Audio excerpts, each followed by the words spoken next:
Georges, vous êtes le fils de Mireille Knoll, cofondateur de l'association Mireille Knoll. Le 23 mars 2018, à Paris, Mireille Knoll, 85 ans, rescapée de la Shoah, votre mère donc, est poignardée à son domicile par deux hommes qui vont ensuite être mis en examen pour meurtre antisémite. Votre regard aujourd'hui sur la situation en Israël, mais aussi la situation en France nous intéresse.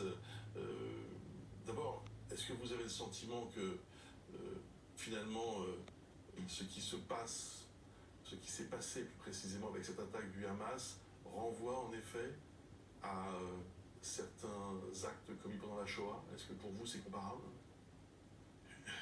Je voudrais d'abord rendre hommage aux deux professeurs, puisque aujourd'hui c'est Samuel Paty et maintenant l'autre professeur, Dominique Bernard, et vraiment nous sommes extrêmement choqués par tout ce qui arrive en France.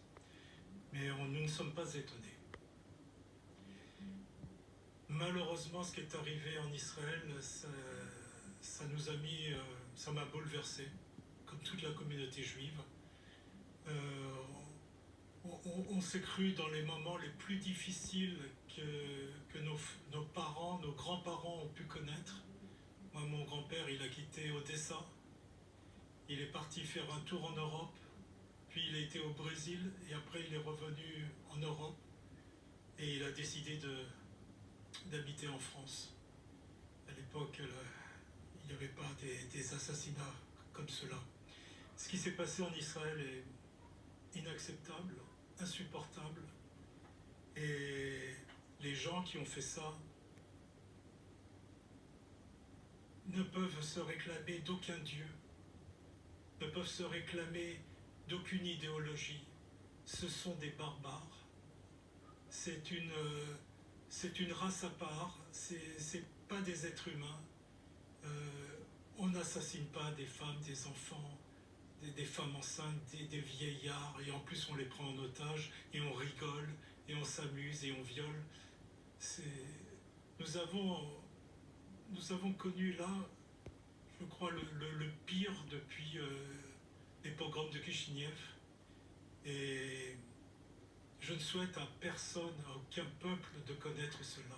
Alors, j'entends votre émotion, votre colère, et évidemment, mais c'est justement parce que, pardonnez-moi de vous reprendre, mais je vous laisse vos mots bien sûr, mais c'est justement parce que ce sont les êtres humains que l'on s'interroge et que l'on essaie de comprendre. Mais au-delà de cela, ce qui se passe en France aussi doit vous interpeller. Plusieurs dizaines d'actes antisémites ont été commis depuis une dizaine de jours. Qu'est-ce que ça révèle selon vous? Ça révèle une société française très malade, mais qui n'est pas malade d'aujourd'hui, puisque malheureusement on a subi Ilan Halimi, Sarah Halimi,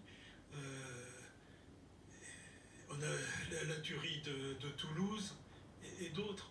Et j'oublierai pas non plus que le père Hamel, il ne faut pas l'oublier, le commandant Beltrame, et bien d'autres, et Samuel Paty.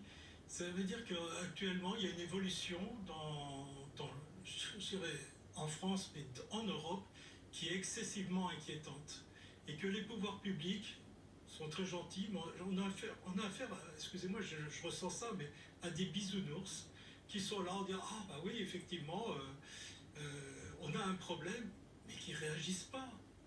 Quand on interdit une manifestation, comme j'entends à Paris, et qu'il y a 3000 personnes qui viennent, et que finalement on en arrête 10, mais on est des rigolos.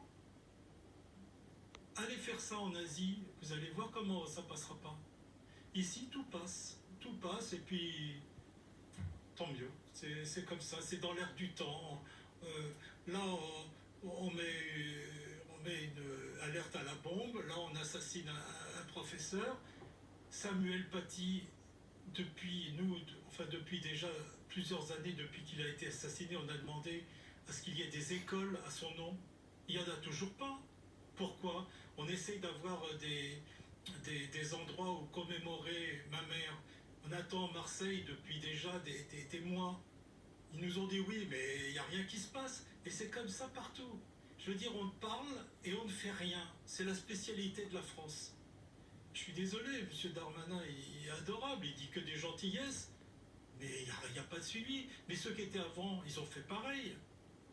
Ils parlent et ils font rien, parce qu'ils ne veulent pas se rendre compte qu'il y a un grand danger qu'on a en France.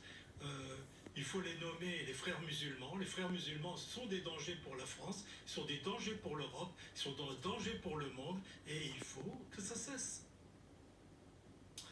Je rappelle que vous dirigez l'association Mireille Knoll. Vous avez d'ailleurs un projet éducatif. Vous souhaitez, en quelque sorte, aller dans les établissements scolaires pour parler aux jeunes, aux élèves, pour lutter contre le racisme et l'antisémitisme. Pour vous, c'est ce que vous nous disiez il y a quelques instants hors antenne, c'est très important de faire passer ce message.